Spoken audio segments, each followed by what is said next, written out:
कस्टमरला काय पाहिजे असतं, टॉपचं काम, शिलाई. नमस्कार मैत्रिणींनो, भरपूर दिवस झालं मला एका ताईंची कमेंट आली होती की त्यांचं शॉप जे आहे ते खूप आतमध्ये आहे आणि त्यांचं अगोदर पण एक शॉप होतं, त्या शॉपची जागा आता चेंज झालेली आहे आणि जागा चेंज झाल्यामुळे त्यांचं कस्टमर तुटलेलं आहे आणि त्यांना कस्टमर आता एवढं म्हणावं असं कस्टमर नाही आहे, बाकीच्या टेलरांकडेच त्यांचं कस्टमर वळलेलं आहे. तर काय करू असं सजेशन त्यांनी मागितलं. खरं तर हे सजेशन मागितलं आणि त्यांना सजेशन करणे इतकी मी पण मोठी नाही, तरी पण मी माझे विचार तुम्हाला सांगते किंवा माझा अनुभव सांगते.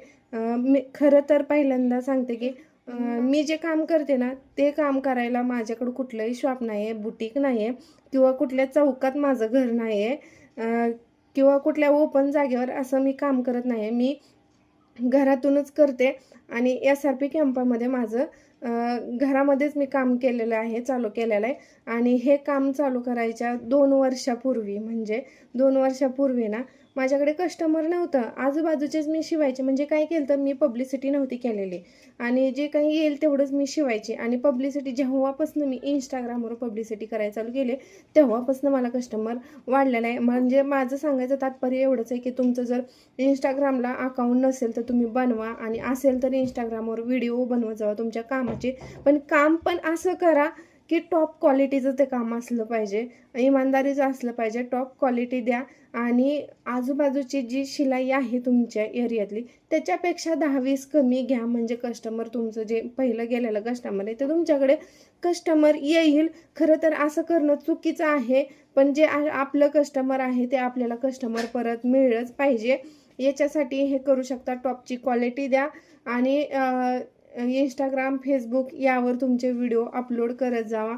खरं सांगायचं म्हणजे मला कस्टमर मिळतं ह्याच्याचमुळं मिळालं आहे.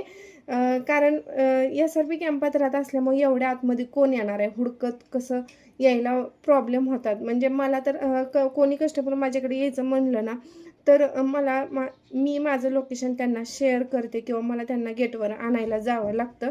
एवढे एफर्ट्स घ्यावं लागतात म्हणजे कस्टमर तेव्हा येतं. काय येतं विचार करण्याची गोष्ट आहे ना, काय येतं कस्टमर फोन करून माझ्याकडं बाहेर गावावरनं. आज माझ्याकडं माझ्या आजूबाजूची जी गाव आहेत, काष्टी, श्रीगोंदा, आलेगाव, परत बोरावके नगर, गोपाळवाडी, ह्या आजूबाजूचे सगळे कस्टमर आज माझ्याकडं ब्लाऊज शिवायला आहेत. का तर मी त्यांना पाहिजे ती क्वालिटी देते आणि मेन म्हणजे माझी शिलाई कमी आहे. त्यामुळं कस्टमरला काय पाहिजे असतं, टॉपचं काम, शिलाई कमी. म्हणजे हे एकदा आपण तुम्ही पण ओळखा तुमच्या कस्टमरला काय पाहिजे आणि त्यानुसार तुम्ही काम करा. आणि मेन म्हणजे पेशन्स अजिबात घालवू देऊ नका आणि स्वतःची जी जिद्द आहे म्हणजे स्वतःच्या मनात एक जिद्द ठेवा की मी एवढे कस्टमर मिळवणार आणि माझं काम टॉपचं करणार, असं मनात कुठंतरी जिद्द राहू द्या आणि त्याप्रमाणे काम करा. एक ना एक दिवस तुम्हाला पण भरपूर कस्टमर मिळेल. काळजी करू नका, देवाकडे सुद्धा मी तुमच्यासाठी प्रार्थना करते. आणि व्हिडिओ आवडला असेल तर लाईक शेअर नक्की करा.